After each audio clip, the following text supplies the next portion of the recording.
আপনাদের কাছে পৌঁছে দেব। প্রিয় বন্ধুরা, আপনারা অনেক কষ্ট করেছেন, দয়া করে পিছনে আপনাদের বসার জায়গা আছে, অনেকে দাঁড়িয়ে আছেন। আমাদের নারী বন্ধুকে বলছি, আপনারা বসুন। আপনাদের দাঁড়িয়ে থাকলে আমার খুব কষ্ট হয়, প্লিজ দয়া করে আপনারা বসে যান। আপনারা দাঁড়িয়ে থাকবেন না, জানি আপনাদের কষ্ট হচ্ছে, কিন্তু যেহেতু বসার ব্যবস্থা আছে আপনারা বসে পড়বেন। এখানে আজকে প্রিয় বন্ধুরা, আমাদের এই ছাত্র সমাজের কাছে সবচেয়ে জনপ্রিয় ছাত্র নেতা, আপনারা জেনে খুশি হবেন, এই ঢাকা বিশ্ববিদ্যালয়ের সবচেয়ে প্রেস্টিজিয়াস অর্গানাইজেশন, সবচেয়ে জনপ্রিয় ছাত্র সংসদ বাংলাদেশের সেই ডাকসু, বাংলাদেশ কেন্দ্রীয় ঢাকা বিশ্ববিদ্যালয় কেন্দ্রীয় ছাত্র সংসদ ডাকসুর, সেই ডাকসুর জিএস জেনারেল সেক্রেটারি আমাদের গোলাম রাব্বানী ভাই আজকে আমাদের প্রধান বক্তা হিসেবে আমাদের মাঝে বক্তব্য তুলে ধরবেন। উনি শুধু ডাকসুর জিএস নয়, উনি বাংলাদেশের এই সংগঠন 17,000 নেতা কর্মী বাংলাদেশের স্বাধীনতা যুদ্ধে প্রাণ দিয়েছেন। বাংলাদেশ ছাত্রলীগ, সেই বাংলাদেশ ছাত্রলীগের একজন সাধারণ সম্পাদক ছিলেন সেই গোলাম রাব্বানী। সেই গোলাম রাব্বানী ভাই হচ্ছেন সেই রাব্বানী ভাই বাংলাদেশের ছাত্রদের মধ্যে, আমাদের সমসাময়িক ছাত্র নেতাদের মধ্যে সবচেয়ে জনপ্রিয় ছাত্র নেতা। প্রিয় বন্ধুরা, আমরা ছাত্র সমাজের পক্ষ থেকে কৃতজ্ঞ জানাই আজকের এই সমাবেশে ওনাকে ওনার মূল্যবান বক্তব্য প্রদান করার জন্য আমি বিনীতভাবে অনুরোধ করছি। জনাব গোলাম রাব্বানী ভাই, প্লিজ।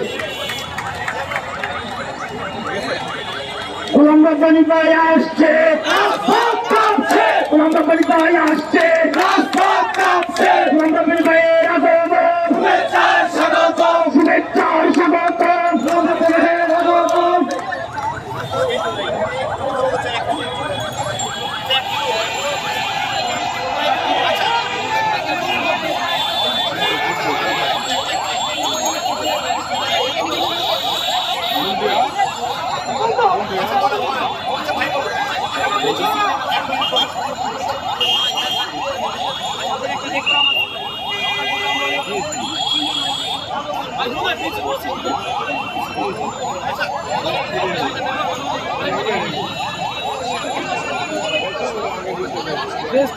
शाम থেকে নয়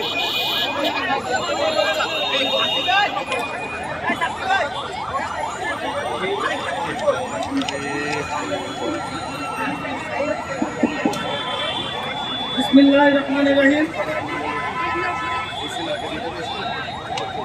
আপনারা কি আমাকে চিনতে পেরেছেন? আমি কেন বলছি কথাটা সেটা অনেক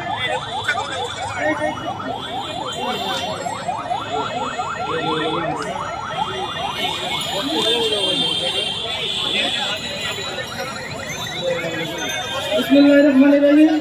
প্রিয় শিক্ষার্থী সমাবেশ, প্রিয় উপস্থিতি, আজকে আমি দু একটি কথা বলবো সংক্ষিপ্ত ভাবে। এখানে আমাদের গোলাম রাব্বানী ভাই উপস্থিত আছেন, এখানে উপস্থিত আছেন হাজারো ছাত্র জনতা। তাদের মাঝে দু একটি কথা না বললেই নয়।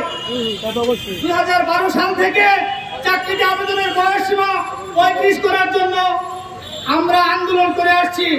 এই ঢাকার সবুজ চত্বরে বসে আমরা বাংলাদেশ সাধারণ ছাত্র পরিষদ থেকে শুরু করে বিভিন্ন ছাত্র সংগঠনের নেতৃত্বে আমরা এখানে এই সংগঠনটি গড়ে তুলেছিলাম সাধারণ ছাত্রদের অধিকার আদায়ের জন্য।